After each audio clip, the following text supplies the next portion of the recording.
Boa noite, queridos irmãos, a graça e a paz do nosso Senhor e Salvador Jesus Cristo, amém? No domingo passado nós concluímos a nossa série de sermões sobre escatologia. E antes de nós adentrarmos em uma nova série longa, eu gostaria de trabalhar em alguns sermões, em diferentes tópicos e textos das Escrituras, e posteriormente iniciar uma nova série com os irmãos. E hoje, este domingo, culturalmente, celebra-se a Páscoa, a qual nós sabemos que era uma instituição judaica, em celebração do grande livramento de Deus ao povo hebreu no Egito. Após a 10ª praga, que era a morte dos primogênitos, o Senhor orientou aos hebreus a passarem o sangue do cordeiro nos umbrais das suas portas, para livramento da morte. E após essa última praga, eles foram orientados a celebrar a Páscoa, para instruir as futuras gerações sobre isso. Todavia, essa Páscoa também apontava para frente, para o Cordeiro de Deus, que tira o pecado do mundo, Jesus Cristo, que derramou o seu sangue na cruz do Calvário, foi sepultado ao 3º dia e ressuscitou para a justificação do seu povo. E foi durante uma festa de Páscoa que o Senhor Jesus instituiu a ceia do Senhor e orientou seus discípulos a celebrarem essa ordenança em memória dele. Então nós, cristãos, nós não celebramos a Páscoa dos judeus, mas a ceia do Senhor. Não lembramos da ressurreição de Cristo apenas uma vez por ano, mas todo domingo, do dia do Senhor. Então, é bom a gente participar, a gente aproveitar essa oportunidade para falar da ressurreição de Cristo, mais entender que não é só uma vez por ano que nós celebramos a ressurreição de Cristo, mas todo domingo. Jesus ressuscitou no primeiro dia da semana. Então, todo domingo a sua igreja se reúne para adorar a Deus, para santificar esse dia ao Senhor, E hoje eu vou falar sobre um tema que é o privilégio dos crentes. Eu queria pedir para os irmãos abrirem as suas Bíblias em Hebreus 10, e nós vamos considerar os versos 19 até o verso 25. Tendo, pois, irmãos, intrepidez para entrar no Santo dos Santos, pelo sangue de Jesus, pelo novo e vivo caminho que ele nos consagrou pelo véu, isto é, pela sua carne, tendo grande sacerdote sobre a casa de Deus, aproximemo-nos com sincero coração, em plena certeza de fé, tendo o coração purificado de má consciência e lavado o corpo com água pura, guardemos firme a confissão da esperança, sem vacilar, pois quem fez a promessa é fiel. Consideremos-nos também uns aos outros, para nos estimularmos ao amor e às boas obras. Não deixemos de congregar-nos, como é costume de alguns. Antes, façamos admoestações, a tanto mais quanto vedes que o dia se aproxima. Oremos. Santo Deus e Pai Todo-Poderoso, te louvo e te agradeço, Senhor, por tudo que Tu és, por tudo que o Senhor tem feito em nossas vidas. Eu coloco diante de Ti esse momento que vamos ouvir a Tua palavra. Eu reconheço a minha total necessidade de Ti, minha fraqueza. Te peço, Senhor, humildemente, usa-me como instrumento para falar com a Tua igreja, para expor claramente a Tua palavra para a Tua igreja que aqui se reúne. Peço que o Senhor desvende nossos olhos para contemplarmos as maravilhas de Tua lei. Peço que o Senhor prepare nossos corações como um solo fértil para receber a Tua boa semente.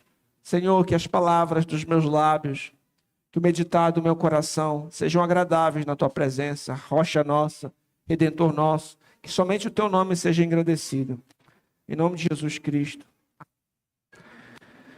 Queridos, na semana passada o irmão Camil trouxe a de EBD sobre o livro de Hebreus em nossa igreja.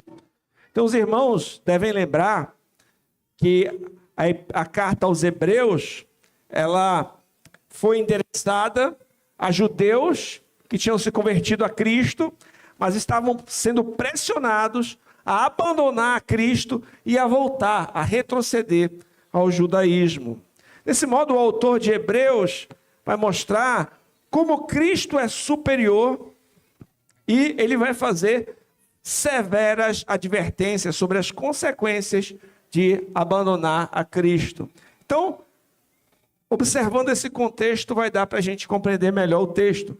Percebendo aqui, o autor envia para judeus que tinham se convertido a Cristo, estavam sendo pressionados a abandonar o caminho de Cristo e voltar ao judaísmo. E ele vai mostrar como não faz o menor sentido fazer isso, como Cristo é superior e como é perigoso abandonar esse caminho. Em primeiro lugar, no capítulo 1, ele mostra como Cristo é a revelação superior. O texto diz assim: havendo Deus outrora falado muitas vezes e de muitas maneiras aos pais pelos profetas, nesses últimos dias nos falou pelo Filho, a quem constituiu o herdeiro de todas as coisas, pelo qual também fez o universo. No passado, Deus falou aos pais muitas vezes pelos profetas. Se você for observar no Antigo Testamento, quantas manifestações não tem ali, não é? Você vai observar a sarça ardente, a voz falando com Moisés, a coluna de nuvem de dia guiando o povo hebreu, a coluna de fogo de noite, sonhos, visões, profetas, várias manifestações que você observa ali no Antigo Testamento. Mas nos últimos dias, você vai ler o Novo Testamento, João, Evangelho de João, o verbo se fez carne. O princípio era o verbo estava com Deus, o verbo era Deus. Aí você desce mais alguns versículos, o verbo se fez carne e habitou entre nós.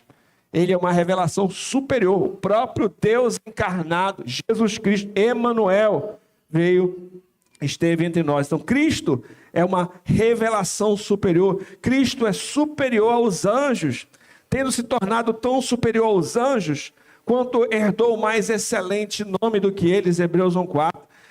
Hebreus 1, 7 e 8. Ainda quanto aos anjos diz, aquele que diz seus anjos faz ventos, e a seus ministros labareda de fogo, mas acerca do Filho, olha o que é dito acerca do Filho: o teu trono, ó Deus, é para todo sempre. Cetro de equidade é o cetro do seu reino. Cristo é chamado de Deus, o Filho é chamado de Deus. Os anjos são ministros, são servos. Ele é superior, ele apresenta uma revelação superior e ele é superior aos anjos. Mas não é só isso, ele também é superior a Moisés, o grande profeta, mediador da antiga aliança. Moisés que tirou o povo do Egito, né? Claro, debaixo da providência de Deus. Mas olha o que é dito em Hebreus 3:3. Jesus, todavia, tem sido considerado digno de maior glória do que Moisés.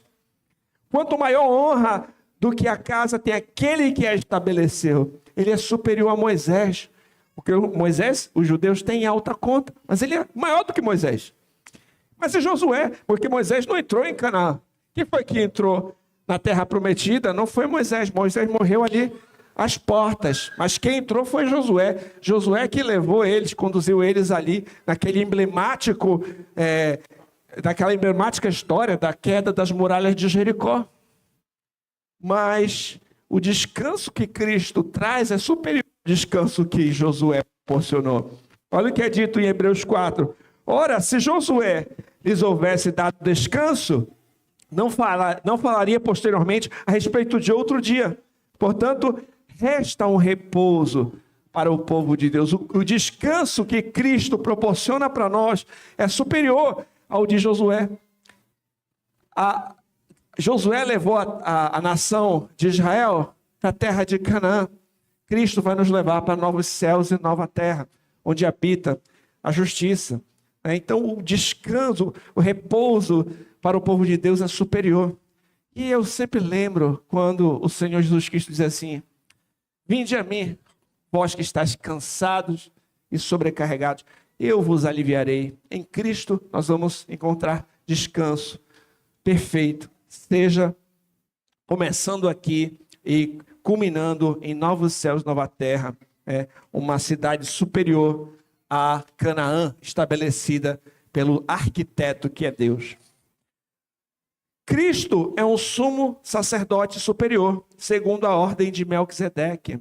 Então, você lembra que ali na antiga aliança tinha todo o sistema levítico, os levitas tinham que conduzir os sacrifícios, as festas, as cerimônias e todo aquele sistema no Antigo Testamento. Mas Jesus é um sumo sacerdote de uma ordem superior. É dito assim em Hebreus 4: tendo, pois, a Jesus, o Filho de Deus, como grande sumo sacerdote, que penetrou os céus, conservemos firmes a nossa confissão. Porque não temos um sumo sacerdote que não possa se compadecer das nossas fraquezas. Antes foi ele tentado em todas as coisas, a nossa semelhança, mas sem pecado. Acheguemo-nos, portanto, confiadamente junto ao trono da graça, a fim de recebermos misericórdia e acharmos graça para socorro em ocasião oportuna. O sumo sacerdote era aquele que intercedia diante de Deus pelo povo. E ele era um homem pecador, também sujeito às falhas. Ele tinha que oferecer sacrifícios por ele mesmo e pelo povo. E uma vez por ano é que ele poderia entrar no Santo dos Santos. E Cristo, ele não entrou simplesmente no Santo dos Santos do tabernáculo terreno, como fazia o sacerdote. Ele entrou na presença de Deus do tabernáculo celestial. Ele ministra em um santuário superior. E a gente vê isso em Hebreus capítulo 8, de uma forma belíssima. É dito: ora, o essencial das coisas que temos dito é que possuímos tal sumo sacerdote que se assentou à destra do trono da majestade nos céus, como ministro do santuário, o verdadeiro tabernáculo, que o Senhor erigiu o homem. Aquele tabernáculo terreno era só uma sombra desse verdadeiro tabernáculo que o Senhor erigiu. E Cristo estabelece uma aliança superior.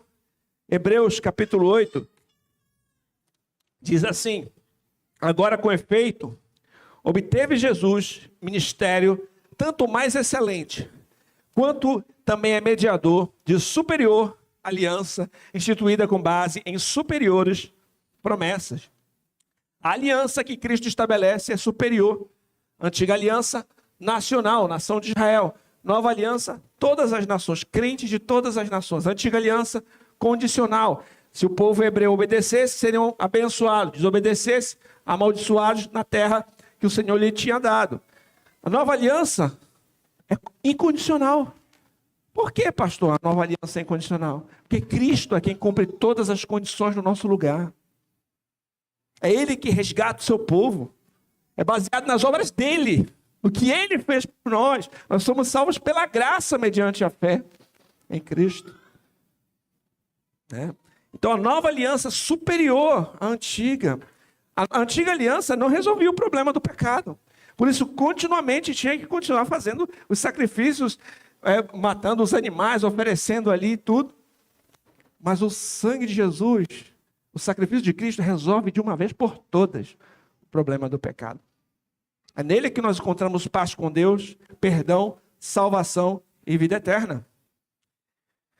Cristo oferece um sacrifício superior. É dito assim em Hebreus 10:4. Porque é impossível que o sangue de touros e bodes remova pecados. Mas o Hebreus 10:10 diz assim: nessa vontade é que temos sido santificados, mediante a oferta do corpo de Jesus, Cristo, uma vez por todas. Não resta, não precisa de um outro sacrifício. O sacrifício dele é perfeito. Vocês percebem, só considerando esses textos, como Cristo às vezes é muito maior do que você imagina? Às vezes a pessoa pensa assim, olha, não tem problema, eu vou abandonar, é parecido. Eles têm ali os encontros na sinagoga, tem ali alguns ritos parecidos, mas você abandonar a Cristo, abandonar esse que é superior, não faz o menor sentido. É voltar para as sombras, uma vez que nós já temos a substância. Quando eu penso a respeito desses assuntos, geralmente eu penso em um ticket de um prêmio. Digamos que você tinha um ticket, foi sorteado e ganhou um prêmio enorme, um prêmio muito importante. Aí você diz assim, não, eu vou ficar com o ticket. né? No lugar de ir para o prêmio. É isso, voltar para as sombras e negligenciar Cristo. Era disso tudo estava falando. Todo o Antigo Testamento, como uma grande seta, estava dizendo, olha, vai vir um Salvador, vai vir um Messias, vai vir um Redentor, um descendente da mulher, um libertador, um descendente da linhagem de Davi, um descendente de Abraão. Ele vai vir. E aí ele vem, a pessoa negligenciar isso, né? Então não faz o menor sentido. E no capítulo 10, onde nós chegamos aqui, é depois que o autor de Hebreus já discorreu sobre tudo isso. Por isso que eu dei essa palhinha, para a gente entender que momento ele está falando, que ele já falou de tudo isso, né? E agora, no capítulo 10, nós notamos o privilégio que os crentes têm por meio da obra de Jesus Cristo. E ele vai dar algumas orientações à luz dessa preciosa verdade. Desse modo, eu vou dividir esse sermão em 4 orientações para os crentes diante da obra de Jesus Cristo. Já que todos estão aproveitando para falar da obra de Cristo, nós vamos considerar isso. Os privilégios que os crentes têm por conta da obra de Cristo e quais são as orientações para nossas vidas à luz dessa obra. Algumas dessas orientações. E aqui eu vou trazer 4. Em primeiro lugar, versos 19 ao 22 do capítulo 10. Aproximem-se de Deus. Segundo, guardem firmes a confissão da esperança. Terceiro, considerem uns aos outros. Quarto, não deixem de congregar. Caso alguém esteja anotando, eu vou repetir os pontos, né? Que a gente conversa aqui no grupo, tudo. Então, caso vocês queiram anotar, são esses os pontos. Aproximem-se de Deus, guardem firmes a confissão da esperança, considerem uns aos outros e não deixem de congregar. Vamos considerar então agora o primeiro ponto. Aproximemo-nos de Deus. Verso 19 diz assim: tendo, pois, irmãos, intrepidez para entrar no Santo dos Santos pelo sangue de Jesus. O texto começa com essa palavra, portanto. Ele aponta para a sessão precedente, que já foi tratada sobre o sacrifício de Cristo, que foi feito de uma vez por todas, para até o Santo dos Santos. Aproximem-se de Deus. Simon Kistemaker disse o seguinte: a designação Santo dos Santos foi escolhida deliberadamente. No Antigo Testamento, somente o sumo sacerdote podia entrar no santuário interior, uma vez por ano, como representante do povo. Entrava na presença de Deus para aspergir sangue sobre a arca e fazer expiação pelo pecado. Na época do Novo Testamento, temos acesso a Deus porque Jesus derramou seu sangue por nossos pecados. Por causa de sua morte, a cortina do templo foi rasgada em 2 partes, cima para baixo. Somos até mesmo encorajados a entrar na presença de Deus com confiança. O Santo dos Santos era um local tão restrito. Lá dentro ficava a Arca da Aliança. Dentro da Arca da Aliança, as 2 tábuas da lei. A tampa da arca era o propiciatório. Era lá onde se aspergiu o sangue. E só o sumo sacerdote é que poderia ir lá, uma vez por ano, não sem sangue, porque ele oferecia pelos pecados dele e do povo. E se a gente parar para pensar nisso, nossa, quão restrito é esse lugar, como é complicado chegar lá.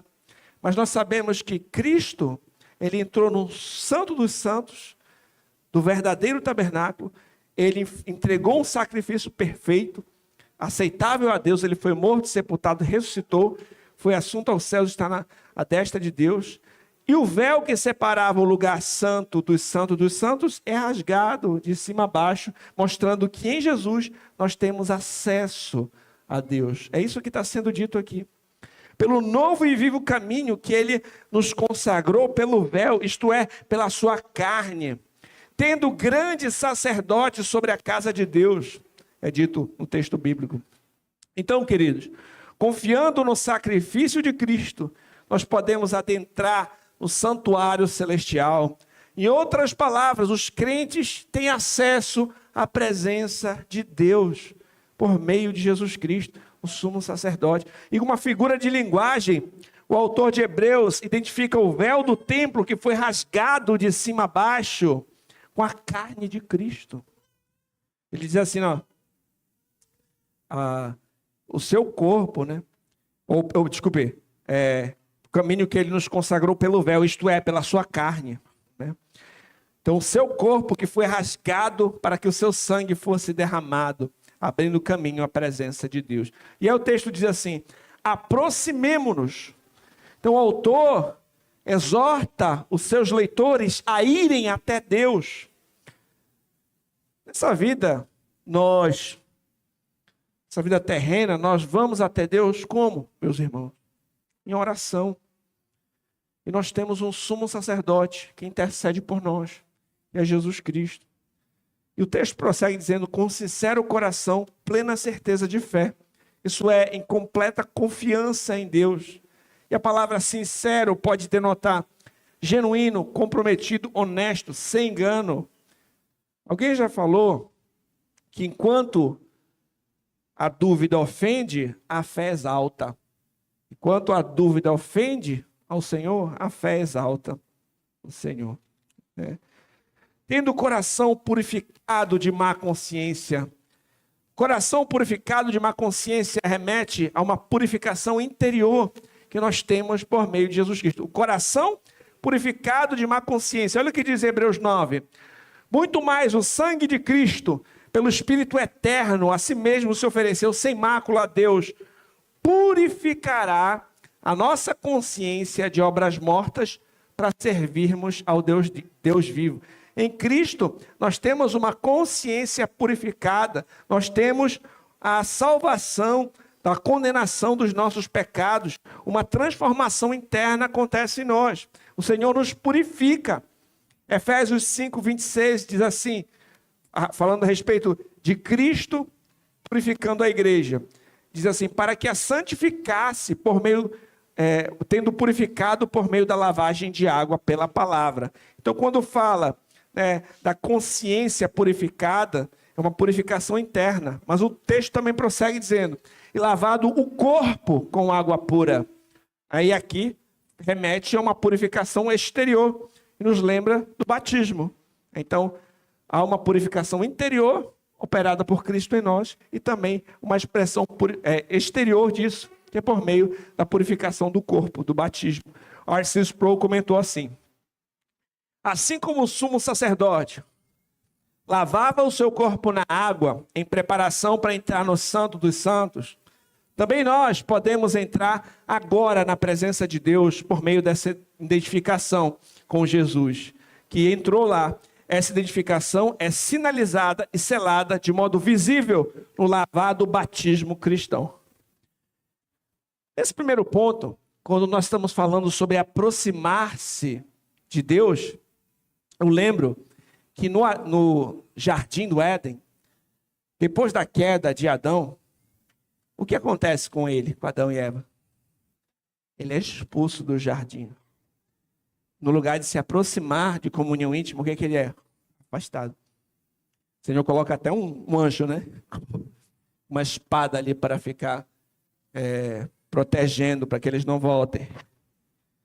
Quando nós observamos o Santo dos Santos ainda nesse tabernáculo no Antigo Testamento, é algo restrito, interno ali, né? Tá muito ainda distante. Até quando o Senhor aparece, se manifesta no Sinai, o povo fica distante. Só Moisés que vai lá, né? Ainda é uma questão restrita. Mas aqui, nós lemos que em Cristo, nós podemos nos aproximar da presença de Deus. Em Jesus, nós somos chamados a nos aproximar de Deus. Louvado seja Deus por isso, né? Nós podemos ter acesso à presença de Deus. Nós podemos ter comunhão com Deus, ter paz com Deus, por meio de Jesus. Isso é maravilhoso. Queridos, Se as coisas são assim, se o caminho está plenamente aberto para nós por meio de Jesus, vamos fazer valer, nos fazer valer disso. Nós temos o privilégio de nos chegarmos a Deus. Então se achegue a Deus, se achegue ao trono da graça, sem hesitação, frequentemente, intimamente, para louvor, com ações de graças, trazendo suas petições, as suas súplicas. Em Jesus você pode desfrutar de comunhão com Deus. Se nós temos acesso à presença de Deus, se isso custou tão caro, vamos fazer valer a pena. Você busca a Deus, você coloca diante do Senhor as suas súplicas, as suas petições, você louva a Deus. Como está a sua comunhão com Deus? Você tem acesso ao trono da graça. Então se aproxime de Deus. Esse é o nosso primeiro ponto. Segundo lugar, guardemos firmes a confissão da esperança. É dito assim no verso 23. Guardemos firme a confissão da esperança, sem vacilar, pois quem fez a promessa é fiel. O autor de Hebreus conclama para que guardem firmes a confissão da esperança. João Calvino explica: portanto, os convida não só a crerem com seus corações, mas também a demonstrarem, mediante a sua confissão, quão era real a sua obediência a Cristo. Poderia ser uma tentação para eles permanecerem calados, né? Não professarem a sua fé, retrocederem, fazerem concessões, fingirem ser outra coisa. Não, eles tinham que permanecer firmes e confessar a Cristo, a despeito das pressões que estavam sofrendo. Nós podemos confiar plenamente em Cristo, sabendo que quem fez a promessa é fiel, jamais vai nos frustrar. Ele diz, guardem firmes, porque quem fez essa promessa vai cumprir. Hebreus 13:5 é dito assim, o Senhor disse assim: de maneira alguma te deixarei, nunca, jamais te abandonarei. Se o Senhor prometeu, queridos, Ele vai cumprir. Lendo o autor de Hebreus, incentivando os seus irmãos na fé, eu comparo isso com um amigo estimulando o outro. Imagina, um amigo está numa caminhada difícil, ou numa situação adversa, de fraqueza, e o outro amigo diz assim: não desista, siga em frente, não olhe para trás, vá, fique firme. Eu imagino dessa forma, né? Não desista, continue firme, vale a pena, segue em frente, continua. Me parece isso. E como é triste nós ouvirmos histórias de pessoas que há algum tempo professaram a fé em Cristo. Com certeza vocês devem conhecer. Quem sabe alguém que por algum tempo professou a fé em Cristo e hoje simplesmente rejeita o Senhor. Como é triste alguém que está nessa situação. A Escritura fala, comparando uma situação assim a uma porca que foi lavada e voltou para o chiqueiro. Um cachorro que voltou para lamber o seu próprio vômito. Você sair de uma condição assim, ir lá conhecer a igreja, conhecer ali a palavra, afirmar ali que está seguindo esse caminho e daqui a pouco volta a seguir aquela mesma vida e rejeita Cristo. É algo terrível. É voltar para a cidade da destruição. Queridos, nós não devemos retroceder. Nós não devemos ceder à tentação de abandonar a Cristo e seguir qualquer outro caminho. Jesus Cristo não nos decepcionará, porque Ele é aquele que não pode mentir. Deus é fiel, tudo que Ele prometeu, Ele cumpriu e cumprirá. E você pode depositar sua esperança, sua confiança, sua vida nas promessas do Senhor. Se alguém aqui me escuta hoje, e no seu íntimo está tentado a desistir, não faça isso. Guarde firme a sua confissão em Jesus. persevere, continue em frente.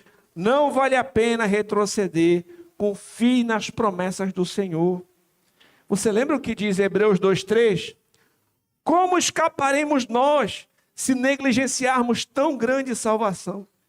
Se o único caminho para a salvação é Jesus Cristo, e você diz, não quero, tu vai esperar o quê? Jesus, eu sou o caminho, a verdade e a vida. Ninguém vem ao Pai senão por mim. Ele diz, não quero. Quem vai te salvar? Ninguém. Não tem. Como escaparemos se negligenciarmos? A única salvação. Só tem um mediador entre Deus e os homens. Jesus Cristo, o homem. Se você não quiser esse mediador, se você rejeitá-lo, não tem escapatória. Não vai ter outro. Não vai ter outro nome, outro caminho, outra forma. Por isso que o autor de Hebreus mostra a grandeza de Cristo durante todo o livro. E por isso que é tão importante também nós nos empenharmos para compartilhar com outros a respeito desse Jesus. Terceiro ponto, consideremos uns aos outros. O texto diz assim, consideremos também uns aos outros, para nos estimularmos ao amor e às boas obras. Essa é a terceira exortação. E a gente viu uma tríade aqui, foi falado a respeito de fé, esperança e agora amor. Fé, esperança e amor. E um outro teólogo chamado Stuart Ollid comentou assim, ele resume o ensino dessa parte da seguinte forma: sendo assim, não é tempo de semear dúvidas na mente das pessoas ou pensar em voltar ao judaísmo. Pelo contrário, é hora de despertar a consciência uns dos outros, a graus cada vez maiores de compromisso cristão. Desculpe. Vocês deverão desenvolver maneiras de fazer isso. Deverão se esforçar para aumentar o amor um dos outros e a vivência cristã na prática. Então, o autor de Hebreus aqui estimula um encorajamento mútuo, que pode encontrar expressão nas reuniões da igreja. E quando a gente fala de encorajamento mútuo, a gente não pode pensar que isso é só uma tarefa do pastor ou de um pequeno grupo de líderes da igreja. Não, deixa isso daí para o irmão Camil. Encorajar os outros. Deixa só para o irmão Samuel, que está sempre lá na igreja. Não, meu. Uns aos outros. É você também. Você encorajar uns aos outros. Vamos lá, meu irmão, vamos para a reunião. Como é que você está? Vê uma cadeira vazia. Poxa, lembrei, sinto falta daquele, nunca mais vi aqui na igreja. Acho que eu vou fazer uma ligação. Eu vou orar para aquela irmã, acho que ela não está vindo porque está doente. Vamos orar, quem sabe fazer uma visita. Vamos encorajar, estimular uns aos outros, estimular ao amor e às boas obras.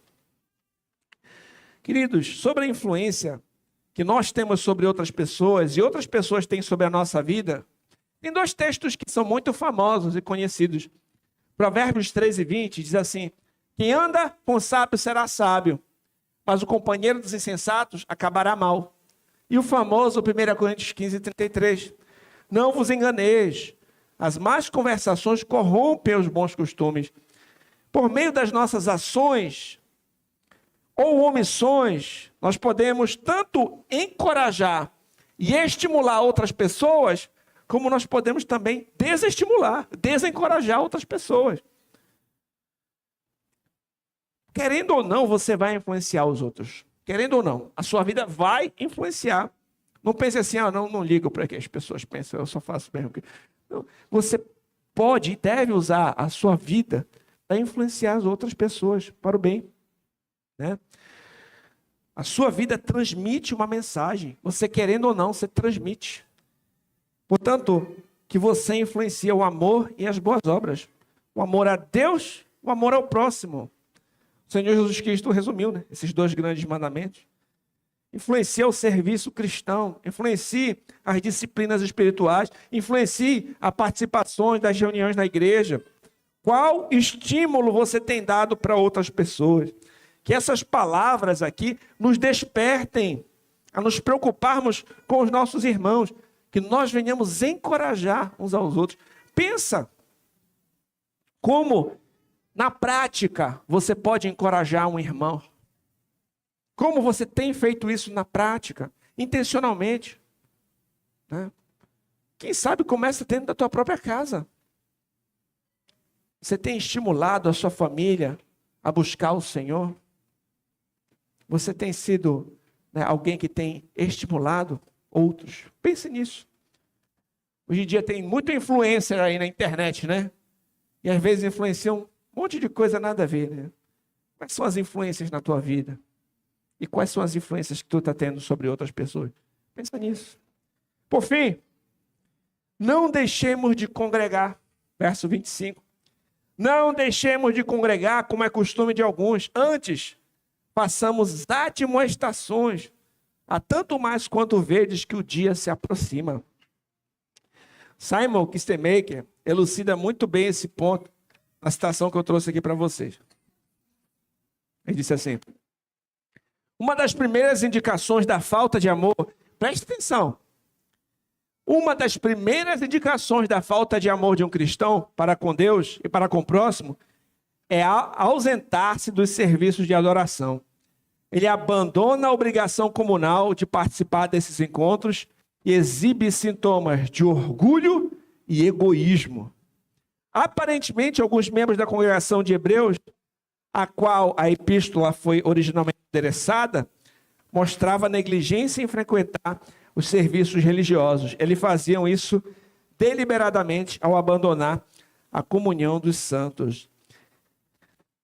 Esse ponto aqui é interessante, né? Que o Kistemaker colocou, que uma das primeiras evidências da falta de amor é ele se isolar. Ele não quer participar das reuniões da igreja, porque ele acha que ele é bom demais. Não, só tem hipócritas lá. Ele está lá sozinho na casa dele. Acha que sabe mais do que os pastores, então ele pode ficar sem congregar. Orgulho, muitas vezes. Egoísmo. Né? Como é que alguém pode viver as mutualidades sozinho em casa? Participar da ceia do Senhor, só tu lá, pegar o pão, o vinho, tomar sozinho na internet. Não. Nós fomos feitos para andar uns com os outros. Né? Então, uma demonstração de amor cristão também nós estarmos unidos. Para levar as cargas uns dos outros, para chorar com o que chora, para se alegrar com o que se alegra, para confessar pecado, para ajudar, para servir.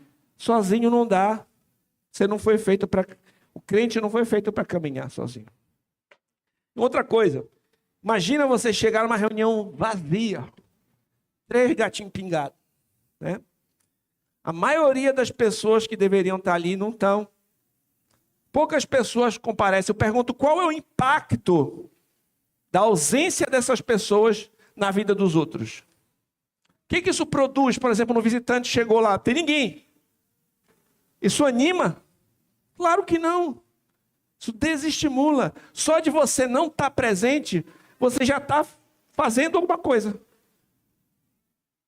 Você está desestimulando.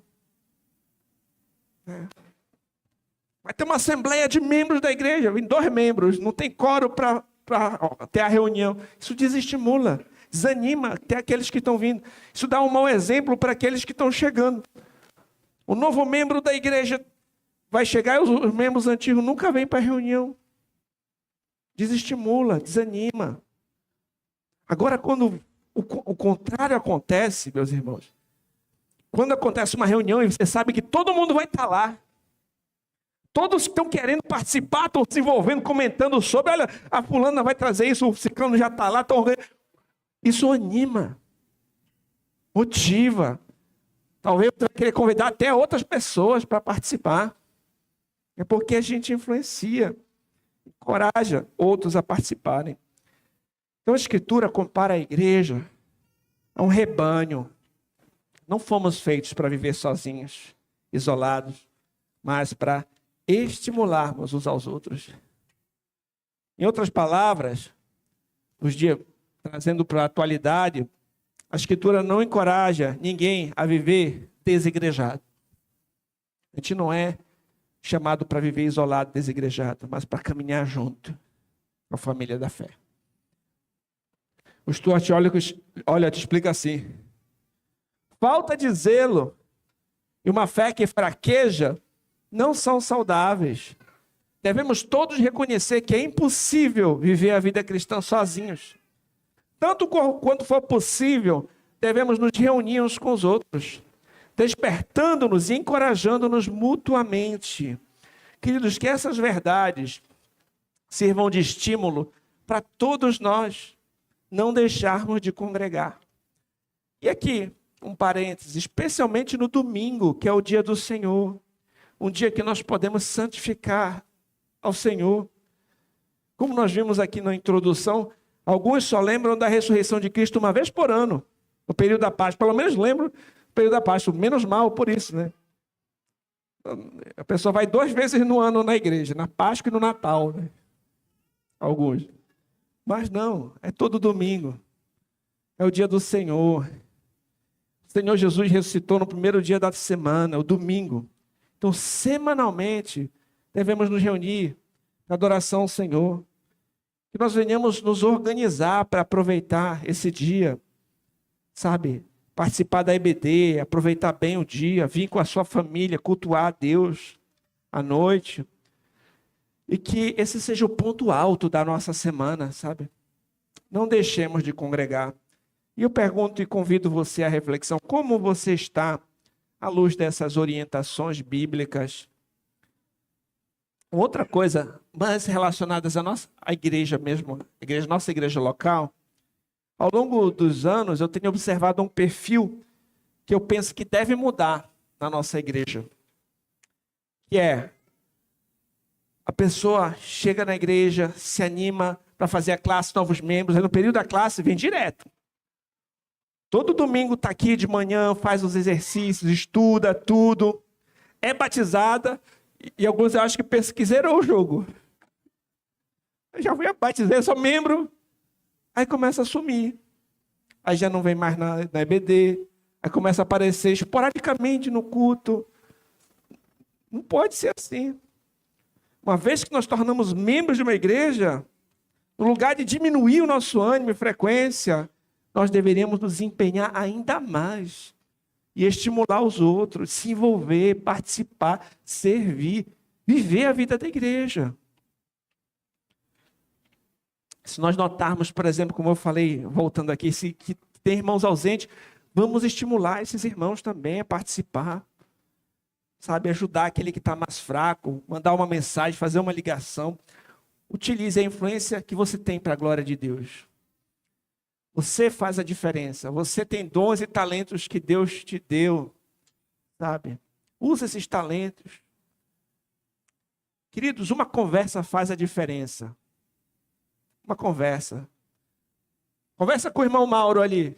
Gente boa, vai falar com o Mauro, ele está sempre sorrindo. Sabe, alegra. Chega o irmão, recebe o irmão, conversa, sabe? Pergunta como é que está. E na quarta-feira aí na reunião de oração para saber como é que os irmãos estão a orar. Vamos orar uns pelos outros. Né?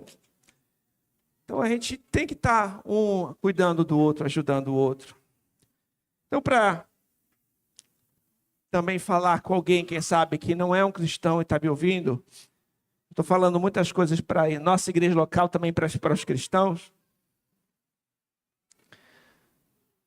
Se alguém não faz parte do rebanho de Cristo e me ouve, saiba que Ele, Jesus Cristo, é o bom pastor, que dá a vida pelas suas ovelhas.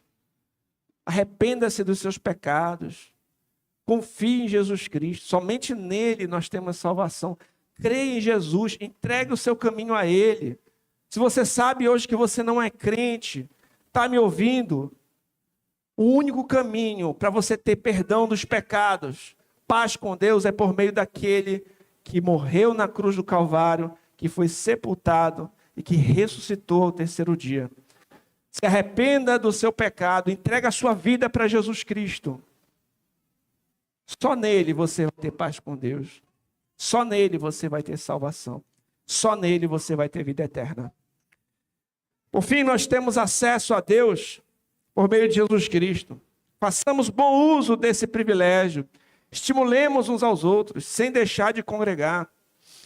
Até aquele grande dia em que nos encontraremos com o Senhor. Meditemos nessas palavras. Eu concluo esse sermão com as palavras do Olliott. Preste atenção. O apóstolo deixa claro que não basta entender a verdade, é necessário dar a ela uma resposta apropriada. A única resposta correta ao que ele acabou de explicar seria uma vida cristã digna, que é caracterizada por oração, comunhão, zelo crescente, busca pelo bem do próximo, expectação constante pela volta de Jesus. Amém? Amém. Vamos orar. Santo Deus e Pai, te louvamos, Senhor. Te agradecemos pela tua palavra. Ela sempre nos ensina, nos incentiva, nos orienta. Que não venhamos ser só ouvintes, mas praticantes da tua palavra. Nos ajuda, Senhor, a aproveitar esse grande privilégio que nós temos, de ter acesso a Ti, de orar, de viver em comunhão e de viver para a Tua glória. Que possamos, Senhor, viver sabiamente até aquele grande dia que Jesus Cristo virá, para buscar a Tua igreja e que estaremos para sempre com o Senhor. Em nome de Jesus, amém. Vamos louvar.